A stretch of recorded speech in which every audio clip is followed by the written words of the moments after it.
Assalamualaikum warahmatullahi wabarakatuh. Video ini akan menjelaskan tentang pemahaman peserta didik dan pembelajarannya yang akan disampaikan oleh kelompok 1. Penerapan teori behaviorisme di dalam kelas. Pertama, guru menyusun materi atau bahan ajar secara lengkap, mulai dari yang sederhana sampai dengan yang kompleks. Yang kedua, guru lebih banyak memberikan contoh berupa instruksi selama mengajar. Dan yang ketiga, saat melihat kesalahan, baik dalam materi maupun dalam peserta didik, maka guru akan segera memperbaiki kesalahan tersebut. Keempat, pemberian banyak latihan agar terbentuk perilaku dan pembiasaan seperti yang diinginkan. Kelima, evaluasi berdasarkan perilaku yang terlihat. Dan keenam yaitu pemberian penguatan di setiap akhir pembelajaran. Penerapan teori sosial kognitif di dalam kelas. 1. Minta siswa untuk merefleksikan pengalaman mereka melalui pembuatan jurnal atau laporan harian. Kedua, dorong siswa untuk melakukan diskusi di depan kelas. Ketiga, membantu siswa untuk menemukan solusi baru untuk menyelesaikan masalah dengan cara berpikir kritis. Keempat, minta siswa untuk memberikan penjelasan tentang ide atau pendapat mereka. Kelima, membantu siswa untuk mengeksplorasi pemahaman bagaimana ide-ide bisa terhubung. Keenam, meningkatkan pemahaman dan ingatan siswa melalui penggunaan visualisasi dalam permainan dalam penyampaian materi. Penerapan teori konstruktivisme di dalam kelas. 1. Mendorong kemandirian dan inisiatif siswa dalam belajar. Dengan menghargai gagasan atau pemikiran siswa, serta mendorong siswa untuk berpikir mandiri, berarti guru telah membantu siswa untuk menemukan identitas intelektual mereka. Kedua, guru mengajukan pertanyaan terbuka dan memberikan kesempatan kepada siswa untuk merespon.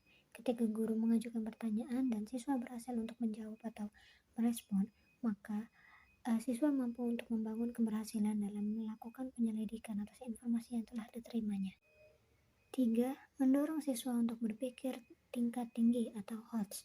Guru akan menantang para siswa untuk mampu menjangkau hal-hal yang berada di balik respon faktual yang sederhana. Guru mendorong siswa untuk menghubungkan dan merangkum konsep-konsep melalui analisis, prediksi, justifikasi, dan mempertahankan gagasan atau pemikirannya. Keempat, siswa terlibat secara aktif dalam dialog dan diskusi dengan guru dan siswanya. Dialog dan diskusi yang merupakan interaksi sosial dalam kelas yang bersifat intensif sangat membantu siswa untuk mampu mengubah dan menguatkan gagasan-gagasannya. Kelima, siswa terlibat dalam pengalaman yang menantang dan mendorong terjadinya diskusi. Guru memberikan kesempatan pada siswa untuk menguji hipotesisnya melalui diskusi kelompok atau pengalaman nyata. Dan yang terakhir yaitu guru menggunakan data mentah, sumber-sumber utama, dan materi-materi interaktif. Proses pembelajaran yang menerapkan pendekatan konstruktivisme melibatkan para siswa dalam mengamati dan menganalisis fenomena alam dalam dunia nyata. Model-model pembelajaran yang terbentuk berdasarkan prinsip konstruktivisme. 1. Yaitu model pembelajaran inquiry. Pada model ini, kegiatan yang dilakukan untuk membuat peserta didik dapat mengembangkan keterampilan dan kebiasaan berpikir serta mendapatkan pengetahuan atau pemikiran yang mudah dipahami.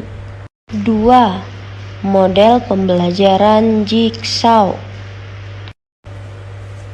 Model pembelajaran Jigsaw yang dibuat untuk meningkatkan rasa tanggung jawab siswa terhadap pembelajaran sendiri dan juga pembelajaran orang lain, di mana siswa berkolaborasi bekerja sama untuk mendapatkan hasil pengetahuan secara utuh.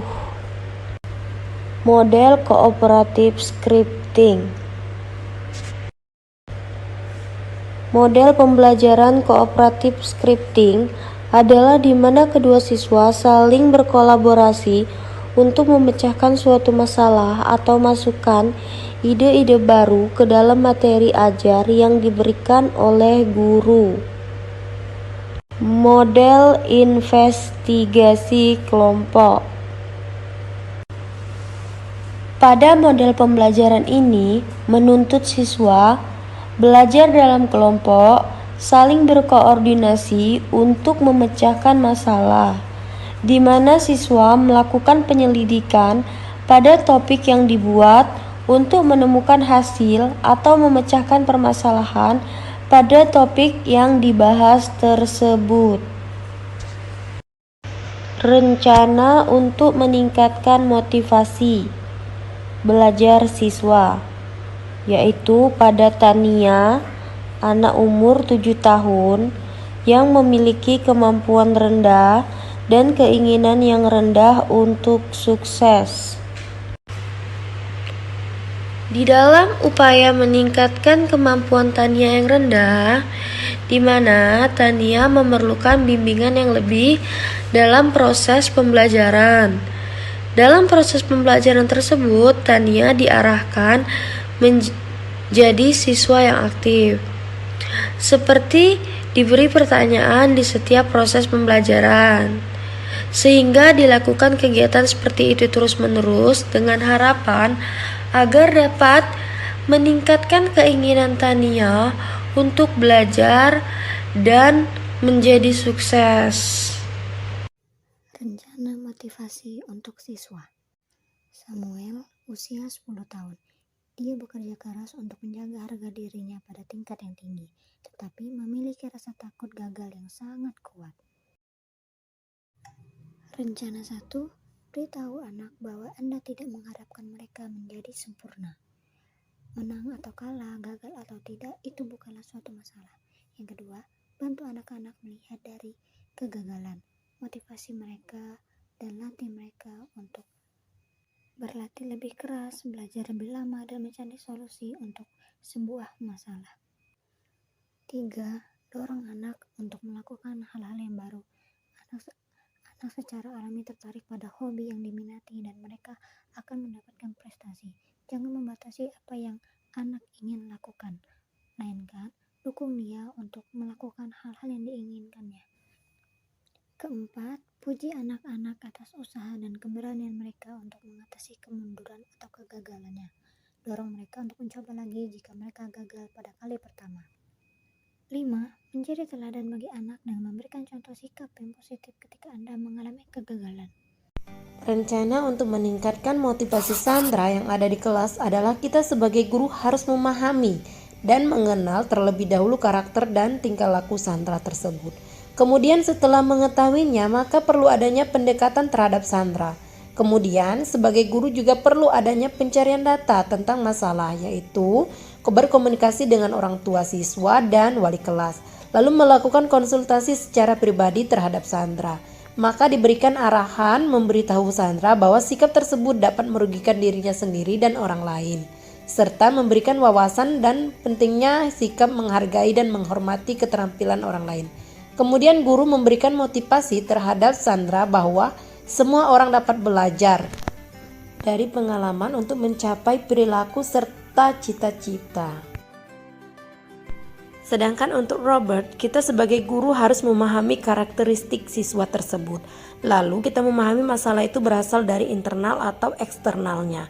Kemudian kita juga harus berupaya memecahkan masalah, yaitu melakukan pendekatan terhadap siswa tersebut. Yang kedua, mengetahui faktor-faktor apa saja yang menyebabkan kesulitan belajar dengan mencari tahu masalah dari siswa tersebut. Kemudian kita melakukan konsultasi secara pribadi dengan Robert untuk mengetahui tingkat kesulitan yang dihadapi oleh Robert dalam pembelajaran. Guru juga memberi motivasi kepada Robert bahwa belajar merupakan bekal masa depan. Guru juga melakukan langkah-langkah dalam pemecahan kesulitan belajar si Robert, yaitu pertama, memperkirakan kemungkinan bantuan, kedua, menetapkan kemungkinan cara mengatasinya, dan yang ketiga, remedial, berfungsi untuk membantu siswa mengalami kesulitan belajar.